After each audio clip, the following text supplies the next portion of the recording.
पर छोड़ दिया है। और एक बंदी घर में गए तो वहां पर देखा तो 16,100 कन्याओं को बंदी बनाया हुआ।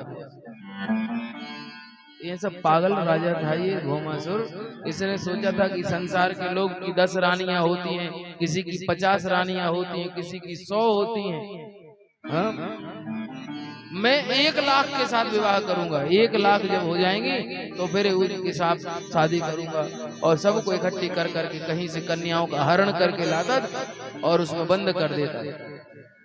अभी 16,100 हो पाई और भगवान ने उसको मार डाला। और भगवान ने जब उसको वध किया तो महाराज भगवान ने उस कारागृह को भी मुक्त कर दिया और कहा, जाओ देवियों, अब आप लोग भी अपने अपने घर चली जाओ। भगवान से उन देवियों ने कहा, प्रभु मैं क्या बताऊं, हे नाथ आप करुणा निधान हो, ये बात सच है प्रभु,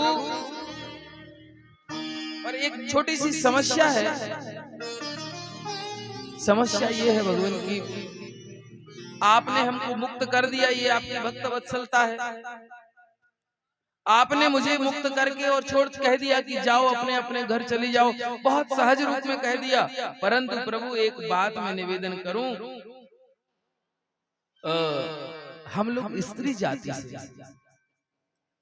और यहाँ से आपने मुक्त तो कर दिया और कह दिया जाओ, अब क्या समझते हो कि हम घर जाएंगे तो कोई हमारे माता पिता हमारा स्वागत करेंगे?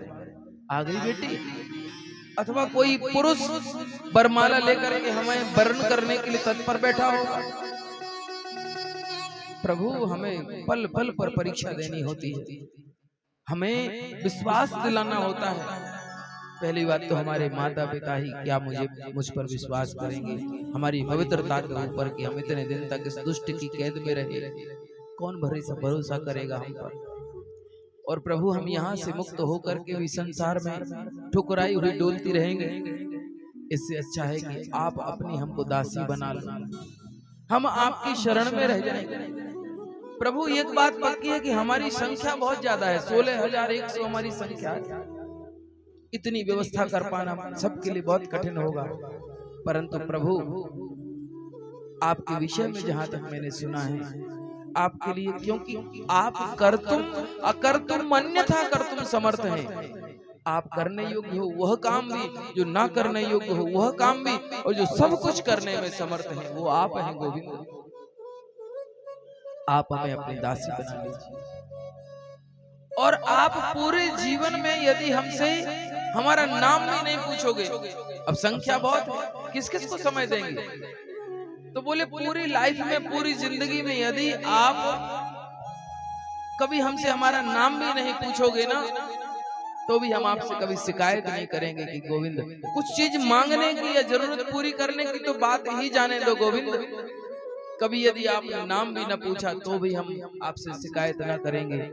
बस हमें इस बात का हर्ष होगा, इस बात की खुशी होगी, इस बात का गौरव होगा हमें कि हम श्री कृष्ण की पत्नी हैं। बस इतनी अनुग्रह। भगवान ने तुरंत ही 16,100 रूप बनाए हैं और सब के साथ उसी समय पाणी ग्रहण संस्कार किया, और सब भगवान सब को लेकर के और द्वारिकापुरी में आए हैं, और द्वारिका में आकर के और सब के लिए अलग अलग महलों का प्रबंध कराया गया है। और इस तरह से भगवान की जीवनचर्या प्रारंभ हुई। बोलिए द्वारिकाधीश की जय हो। आओ आओ हरि आओ मोरे अंगना, ओ मैंने बांध लिया, ओ मैंने बांध लिया, मैंने बांध लिया, ओ मैंने बांध लिया, मैंने बांध लिया प्रेम बालक अंगना। आओ आओ हरि आओ मोरे, आओ आओ हरि आओ मोरे अंगना, हरि आओ मोरे अंगना, आओ आओ हरि आओ मेरे अंगना।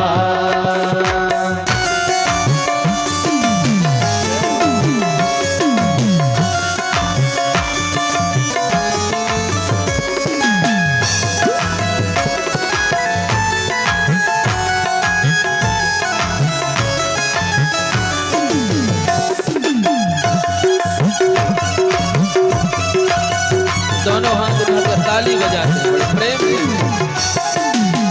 मेरा मन पापी हरि पाप करना छोड़ दे, मेरा मन पापी हरि पाप करना छोड़ दे, सारी दुनिया से तोड़ तुझसे नाता जोड़ ले, सारी दुनिया से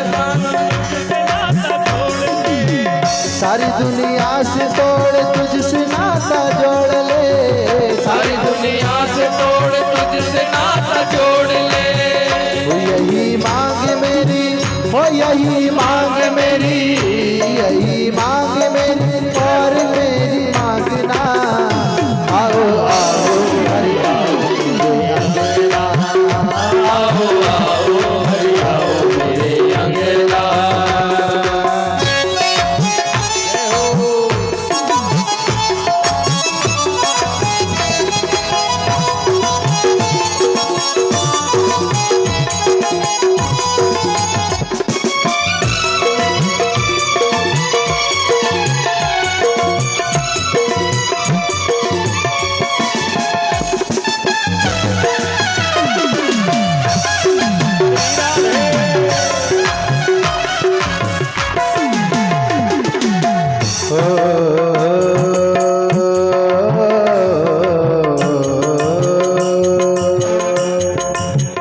मेरा मन पाप प्रभु पावन तू कर दे, मेरा मन पाप प्रभु पावन तू कर दे, मेरा मन पाप प्रभु पावन तू कर दे, मेरा मन पाप प्रभु पावन तू कर दे। दुनिया से नाता टूट तुझसे नाता भर दे, दुनिया से नाता टूट तुझसे नाता भर दे। हो तेरे रंग के ऊपर, हो तेरे रंग के ऊपर, तेरे रंग के ऊपर और चढ़े रंगना। आओ आओ हरि आओ आओ आओ हरि आओ मेरे अंगना। आओ आओ हरि आओ मेरे अंगना। आओ हरि आओ मेरे अंगना। ओ आओ आओ हरि आओ मेरे अंगना। आओ आओ हरि आओ मेरे अंगना। ओ आओ आओ हरि आओ मेरे अंगना। आओ आओ हरि आओ। आओ मेरे अंगना। बोले वृंदावन बिहारी लाल की। इस तरह से भगवान के 16,108 विवाह संपन्न और भगवान की प्रत्येक पत्नी से 10-10 पुत्र हुए और एक एक पुत्री हुई। इस तरह से भगवान की टोटल संतति हुई। भगवान श्री कृष्ण की प्रत्येक पत्नी 16,108 गुणित 11 इतना करना, गुणा देखना कितना होता है। हाँ? इतने भगवान की संतान। तो इस तरह से प्रभु का सुंदर जीवनचर्या गृहस्थ जीवन प्रारंभ हुआ है। भगवान माता आदित्य के कुंडल लेकर के आए और वो इंद्र को सौंपे। इंद्र ने भगवान को बारंबार धन्यवाद दिया है।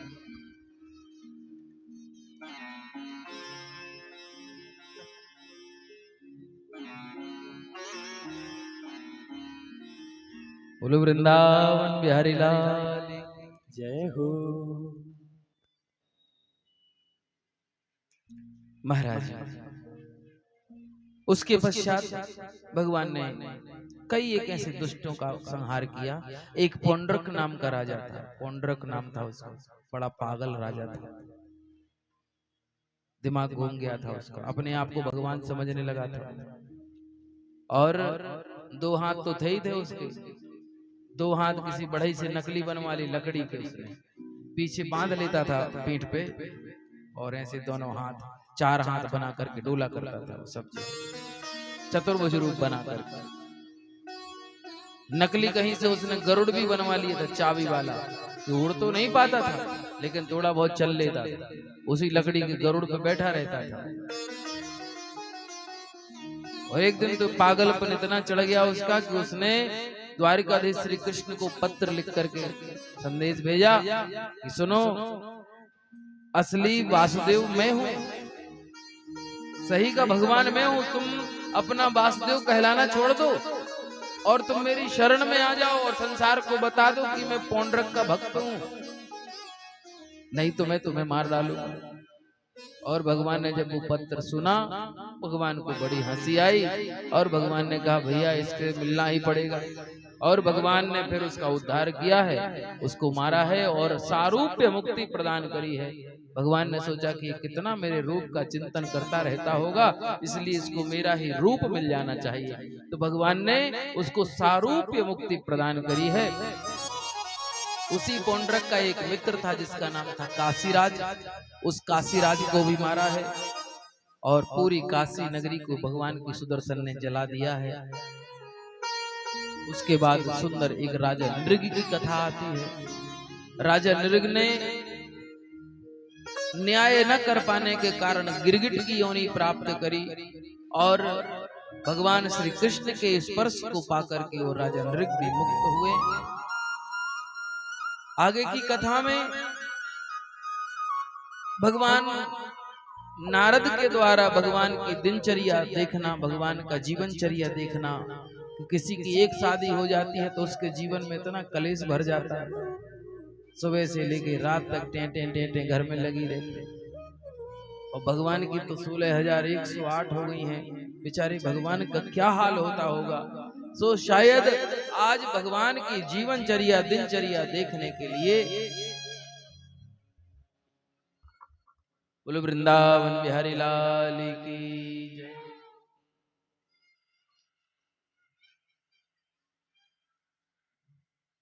इनको बच्चों को रोक सकते हो आप चाहो तो सब लोग कि भैया इनकी अभी मत बजाओ, ये कथा चल रही है, ये बाद में बजा लेना कथा जब समाप्त हो जाएगी, लेकर के रख लो इनसे, बाद में इनको दे देना।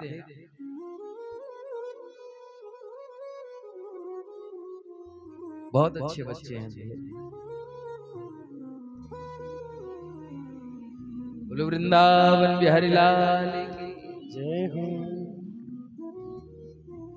भगवान के द्वारा पांडवों से राजसूय यज्ञ कराना, ये भी कथा आती है यहाँ पर। जरासंध आदि राजाओं को मरवाना, उसके पश्चात में राजसूय यज्ञ में ही शिशुपाल और दंतवक्र का वध करवाना, भगवान के द्वारा ये कथा आती है। श्री बलराम जी महाराज महाभारत युद्ध के दौरान, महाभारत युद्ध में बलराम जी ने भाग नहीं लिया। जब महाभारत युद्ध चल रहा था तब बलराम जी तीर्थ यात्रा कर रहे थे। तीर्थ यात्रा करते समय श्री बलराम जी नैमिषारण्य तीर्थ में पहुंचे हैं और नैमिषारण्य तीर्थ में बलराम जी ने जब वहां पर पैर रखा, उस सभा में जहां पर 88,000 ऋषि बैठ करके कथा सुन रहे थे, सूत जी महाराज कथा सुना रहे थे और समस्त ऋषियों ने बलराम जी का स्वागत किया, लेकिन सूत जी महाराज उनके सम्मान में खड़े ना हुए, तो उनको दंडित करने के लिए तिनका उठा करके बलराम जी ने मारा और तिनका लगते ही सूत जी मर गए। और सूत जी जब मर गए तो समस्त संतों ने, ऋषियों ने बलराम जी से चिंता व्यक्त करी कि भगवान आपने सूत जी को मार दिया। अरे हम तो 1000 साल तक ये यज्ञ पूरा होता, तो 1000 साल में ये पूर्ण होने वाले यज्ञ में हम सब ने अपनी अपनी आयु का अंश तक इनको दिया हुआ था कि ये सदा स्वस्थ रह करके हमको 1000 साल तक कथा सुनावे, और आपने बीच में ही इनको मार दिया, हमारा यज्ञ तो बीच में रुक गया। बलराम जी ने कहा कि तो मैं इनको वापस जीवित कर देता हूँ। तो उन्होंने कहा ना प्रभु, आप इनको जीवित ना करें, क्योंकि भगवान के शस्त्र की मर्यादा खत्म हो जाएगी। यदि ये वापस जी गए ना तो फिर संसार के लोग ये कहेंगे कि ऐसा भी होता है कि लोग भगवान के मारने से भी नहीं मरते। प्रभु वही होना चाहिए जो भगवान चाहे। यदि आपने चाह लिया कि इनको मर जाना चाहिए तो मर ही जाना चाहिए, परंतु उसके बीच का एक मार्ग है। मार्ग ये है भगवान, आत्मा वही जायते पुत्र, जो पुत्र होता है वो पिता का औरस पुत्र कहलाता है। और उस औरस पुत्र का मतलब होता है जो पिता के डीएनए से पैदा हुआ हो। पुत्र तो कई तरह के होते हैं, गोद लिया हुआ भी पुत्र ही कहलाता है, पैसों से खरीदा हुआ भी कई बार लोग खरीद लेते हैं, और आजकल तो सैरोगेट होने लग गया है, सैरोगेट मदर, सैरोगेट फादर, उस तरह से किसी और के जीन्स से किसी और के भ्रूण में, गर्भ में उस बच्चे को जन्म दिया जाता है, और फिर बॉटल बेबी, कई तरह के आजकल आविष्कार हो गए बच्चों के पैदा होने के, अलग अलग, तो अलग अलग तरह के बच्चा, परंतु जो पिता के तेज से जो माता के गर्भ में से जिस बच्चे का जन्म हो, उस बच्चे को औरस पुत्र कहा जाता है। उसी पुत्र को आत्मज शब्द से संबोधित किया जाता है। आत्मज, आत्मा वही जायते पुत्र। बोले भगवान, पुत्र को पिता से सब कुछ प्राप्त हो जाता है। पहले तो जन्म लेते ही सकल सूरत मिल जाती है, सकल सूरत बिल्कुल पिता के समान या माता के समान, और फिर प्रॉपर्टी मिल जाती है पुत्र को पिता की सारी।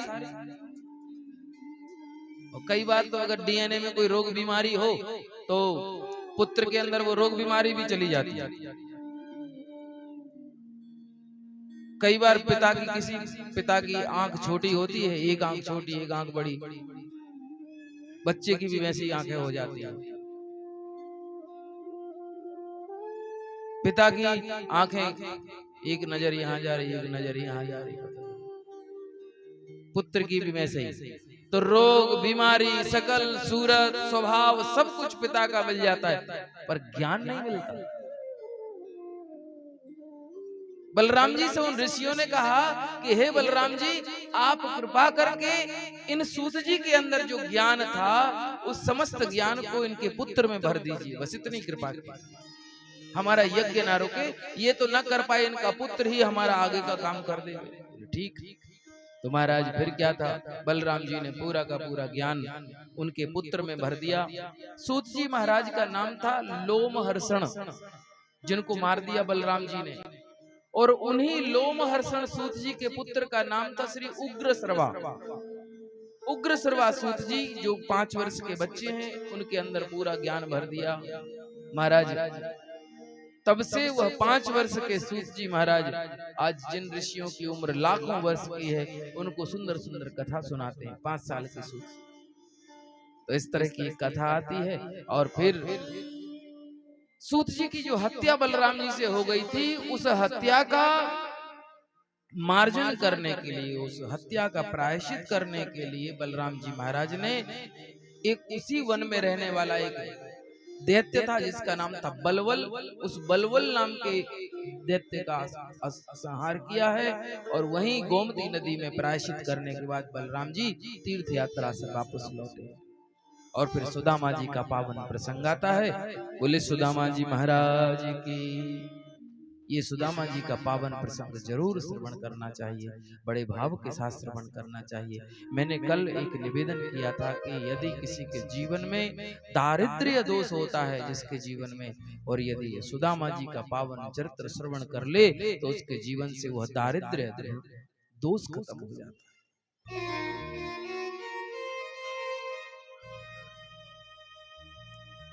कृष्णस्यासि सखा कश्चित्, कृष्णस्यासि सखा कश्चित्, ब्राह्मणो ब्रह्मवित्तमा,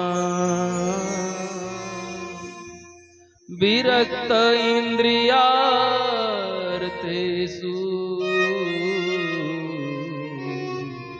प्रशांतात्मा जितेन्द्रिया।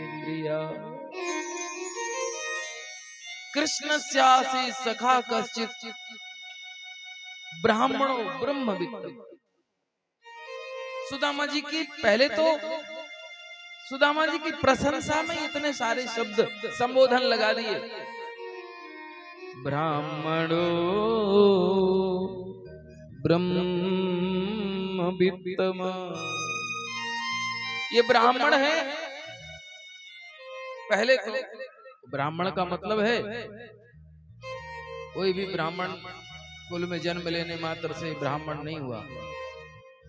ब्रह्म जानाति स ब्राह्मण, जिसको ब्रह्म का ज्ञान हो गया हो। ब्रह्म कौन? साक्षात नारायण के बारे में जो जान गया हो वो ब्राह्मण है। जो ब्रह्म विद्या जान गया हो वो ब्राह्मण है। और सुदामा जी कौन है? ब्रह्म ज्ञानी है। ब्राह्मणो ब्रह्मवित्तम, ब्रह्मवित्तम है। और विरक्त इंद्रियार्थेषु,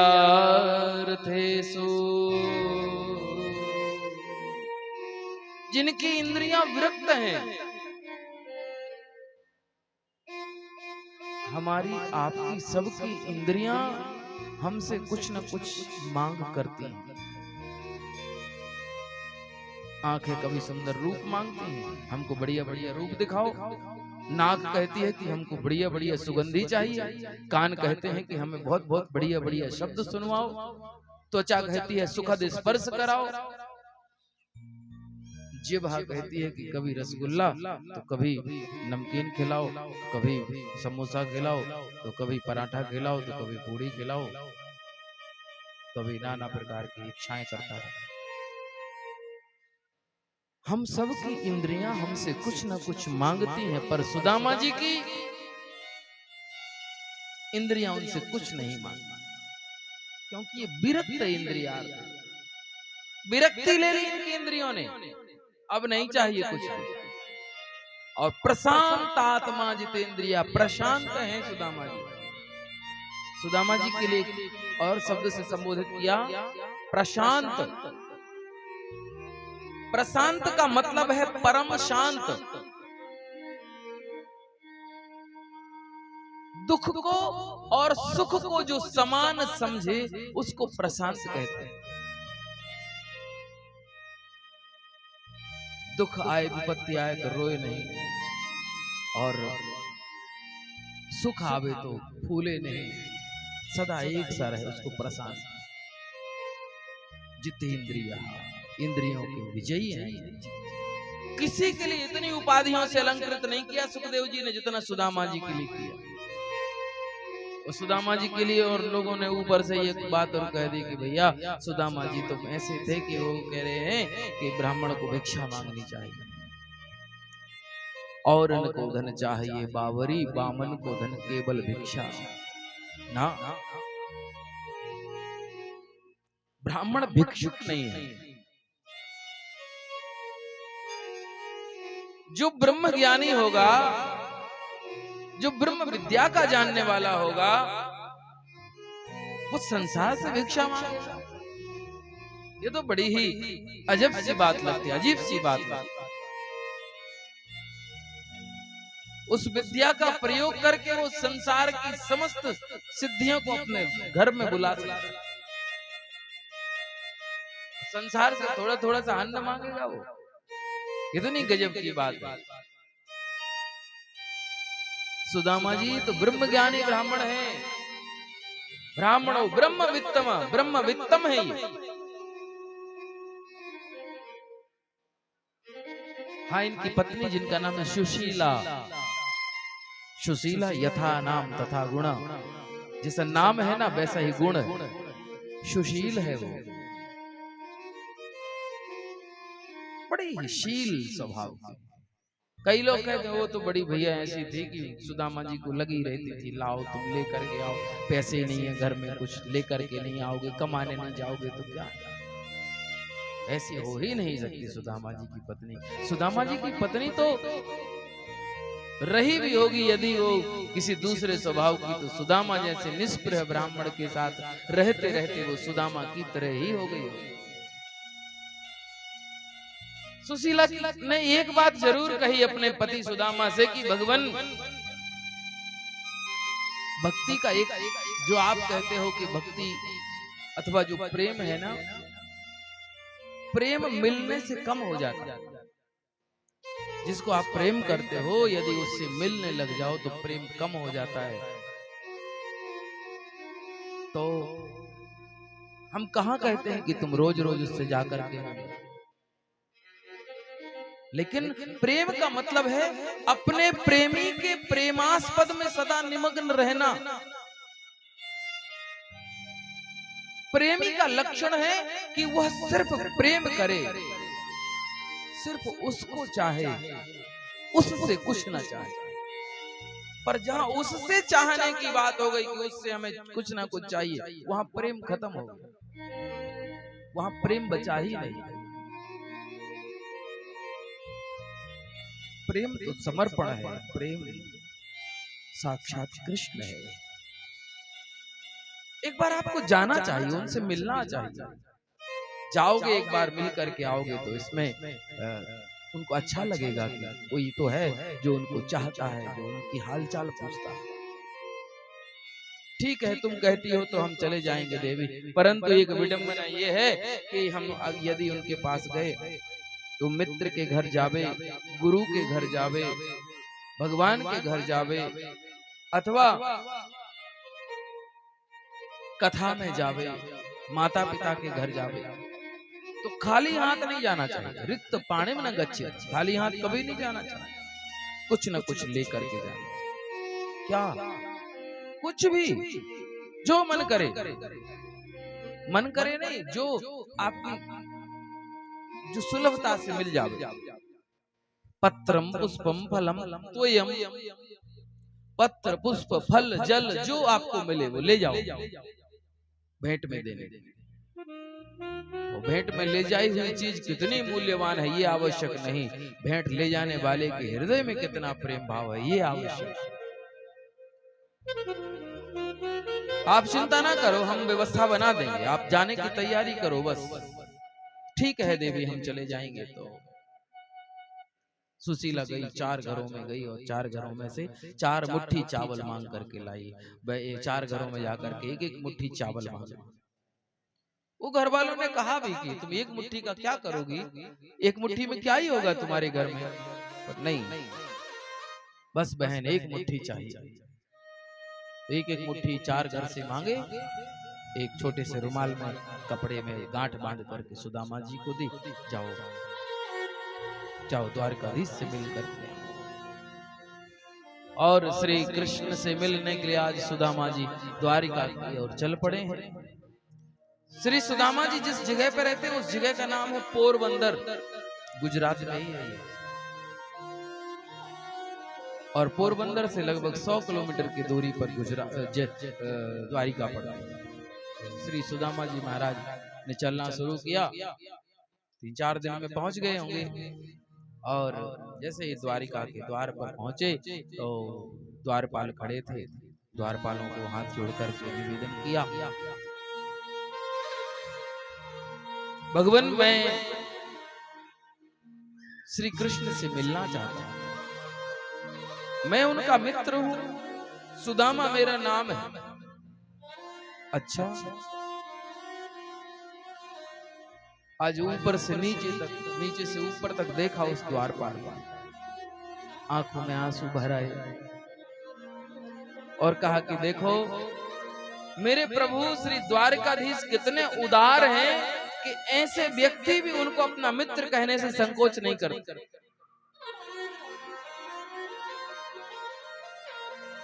श्री सुदामा जी को वहीं द्वार पर जो अतिथि कक्ष था, प्रतीक्षा कक्ष था, उस कक्ष में उनको बिठाया। बैठिए ब्राह्मण। भगवान श्री कृष्ण ब्राह्मणों से कभी भी 24 घंटे मिलने को तत्पर खड़े रहते, परंतु आज हम लोगों को भी तो उनकी सुविधा का ध्यान रखना होता है। आप प्रतीक्षा करें, मैं देख करके आता हूं क्या वो इस समय मिलने की स्थिति में है। और ये गया है जाकर के भगवान द्वारिकाधीश उस समय विश्राम करने जा रहे थे और उनके सिर पर मुकुट भी नहीं था और उनके गले में हार इत्यादि नहीं पहने हुए थे। भगवान ने पीतांबर भी नहीं ओढ़ रखा था, पांव में चरण पादुका भी नहीं थी। विश्राम करने जैसी अवस्था में कोई जाता है ना, उसी अवस्था में ठाकुर जी थे। केवल धोती पहन रखी थी भगवान ने। इतने में द्वारपाल ने आकर के हाथ जोड़कर श्री द्वारकाधीश को कहा, शीस पगा न जगा तन पे